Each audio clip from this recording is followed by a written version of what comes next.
ओम शांती. आजची तारीख आहे 6 जुलै 2026. आज बाबा म्हणतात, मधुर मुलांनो, जिवंतपणीच या शरीरापासून वेगळे व्हा. अशरीरी बनून बाबांची आठवण करा. यालाच म्हटले जाते डेड सायलेन्स, अर्थात नीरव शांतता. प्रश्न आहे, तुम्ही मुले आता आपले फाउंडेशन मजबूत करत आहात.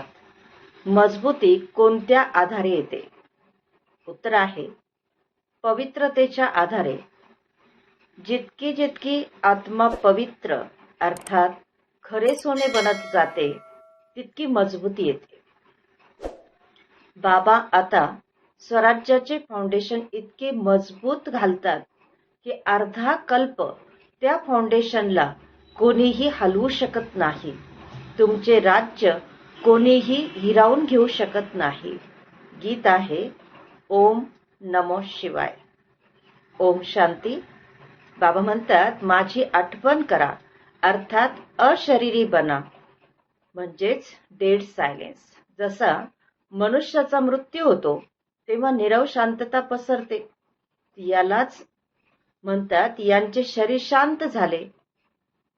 शरीर आणि आत्मा वेगळे झाले, संपला.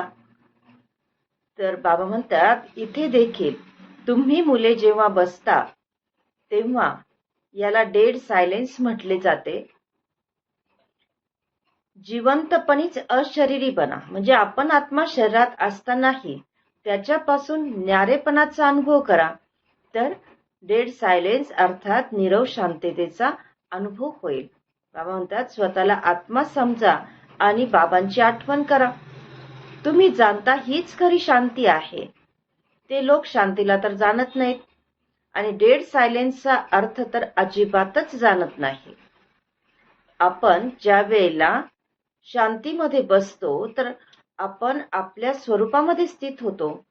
आपला स्वधर्म आहे शांत. आपली आत्मा शांत स्वरूप आहे.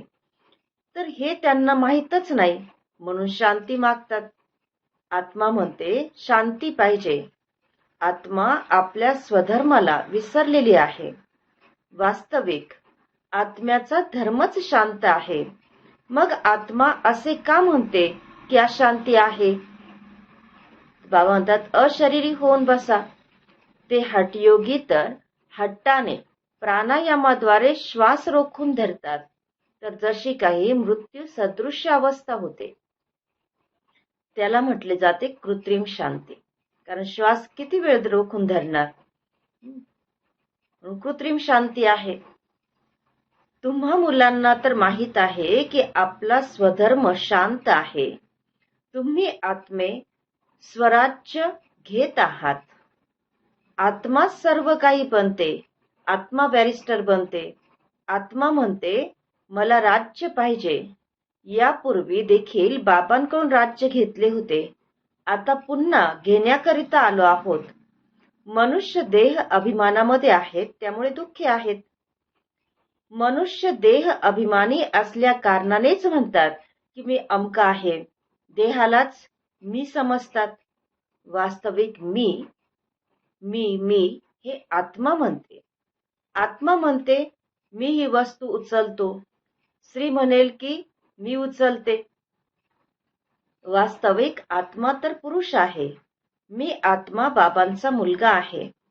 आत्मा म्हणते, बाबा आम्ही तुमच्याकडून स्वराज्य घेत आहोत. परमात्मा आत्म्याला स्वराज्य देतात.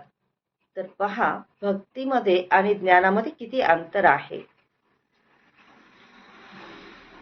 बाबा म्हणतात, पुढे चालून तुम्हाला बऱ्याच गोष्टी समजणार आहेत. दिवसेंदिवस समजावून सांगत राहतील.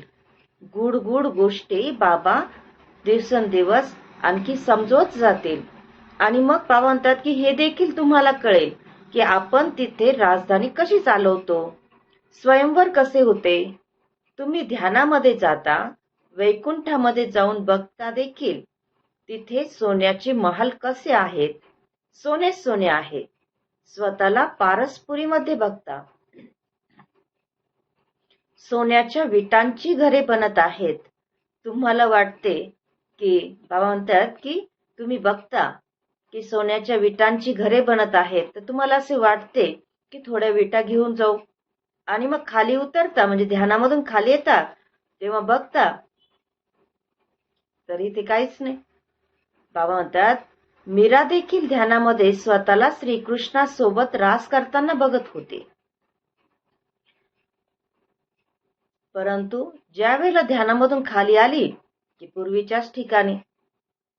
त्याप्रमाणे बाबा म्हणतात, जसं बाबा इथं उदाहरण पण सांगतात की त्याला ध्यानामध्ये गेलेला भाई होता, त्यांना वाटलं की वीट घेऊन जाऊ.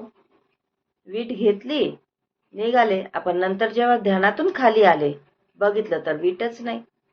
तर बाबा हे आपल्याला साक्षात्कार करवतात. ते कशासाठी? तर एकतर आपलं मन जे आहे त्याचं मनोरंजन करण्यासाठी, दुसरा निश्चय बसतो त्यामुळे, आणि आणखी आपल्याला त्याच्याद्वारे गूढ ज्ञान बाबा आपल्याला देतात. तर बाबा म्हणतात तुम्ही सूक्ष्म वतनमध्ये ध्यानामध्ये जाता तर तिथे हाडमास नसते, तुम्ही फरिश्ता बनता. ब्रह्माचे देखील सूक्ष्म शरीर दिसून येते. तर हेच प्रजापिता ब्रह्मा म्हणजे साकार ब्रह्मा फरिश्ता बनतात. तुम्ही बगीचा इत्यादी बघता तर हे बाबा साक्षात्कार घडवतात. तुम्ही म्हणता की बाबा आम्हाला शुभिरस पाजतात. आता सूक्ष्म वतनमध्ये तर पाजू शकत नाहीत. वैकुंठामध्ये फळे फुले खूप फर्स्ट क्लास असतात. सूक्ष्म वतनमध्ये तर बगीचा नसणार. तुम्ही सांगता की बगीच्यामध्ये गेलो, मग तिथे प्रिन्स होता, ते तर वैकुंठ झाले ना. वैकुंठामधील सुबत्ता इथे मिळू शकत नाही. तिथे तर उत्तम आणि सर्व प्रकारची सुबत्ता असते. बाबा म्हणतात मी तुम्हाला वैकुंठाचा मालक बनवतो. इथे तर दुःखच दुःख आहे. असा एकही कोणी मनुष्य नाही की जो असे म्हणत बाबा म्हणतात असा एकही कोणी मनुष्य नाही की जो असे म्हणत नसेल की हे भगवान दुःखातून सोडवा. दुःखामध्येच आठवण करतात. अच्छा, मधुर मधुर खूप खूप वर्षांनंतर भेटलेल्या मुलांप्रती मातपिता बापदादांची प्रेमपूर्वक स्मृती आणि सुप्रभात. आत्मिक पित्याचा आत्मिक मुलांना नमस्ते, आणि आम्हा आत्मरूपी मुलांचा आत्मिक मातपिता बापदादांना प्रेमपूर्वक स्मृती, सुप्रभात आणि नमस्ते. धारणेसाठी मुख्य सारांश आहे. पहिला पॉइंट, स्वराज्य घेण्यासाठी पवित्रतेचे फाउंडेशन आतापासून मजबूत करायचे आहे. जसे बाबा पतित पावन आहेत तसे पित्या समान पावन बनायचे आहे. दुसरा पॉइंट, आपल्या शांत स्वधर्मामध्ये स्थित राहायचे आहे. जितके शक्य होईल तितके देह अभिमान सोडून देही अभिमानी होऊन राहायचे आहे. डेड सायलेन्स अर्थात अशरीरी होऊन राहण्याचा अभ्यास करायचा आहे. वरदान आहे, इतर आत्म्यांच्या सेवेसोबतच स्वतःची देखील सेवा करणारे सफलता मूर्त भव. विश्लेषण, सेवेमध्ये सफलता मूर्त बनायचे असेल तर दुसऱ्यांच्या सेवेसोबत स्वतःचीही सेवा करा. जेव्हा कोणत्याही सेवेसाठी जाता तेव्हा असे समजा की या सेवेसोबत आपल्या जुन्या संस्कारांचे देखील अंतिम संस्कार करत आहोत.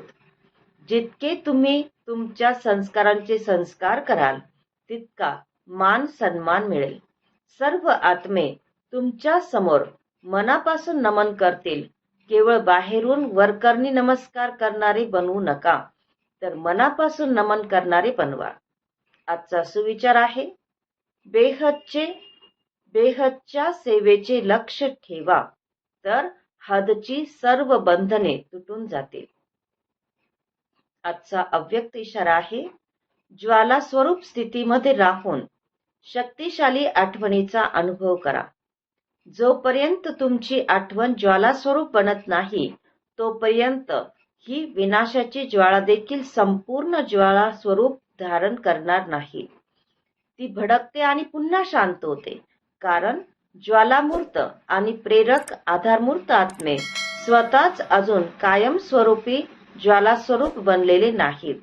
आता ज्वालास्वरूप बनण्याचा दृढ संकल्प करा आणि संघटित रूपामध्ये मन बुद्धीच्या एकाग्रतेद्वारे पॉवरफुल योगाची व्हायब्रेशन्स चोहू बाजूंना पसरवा. ओम शांती.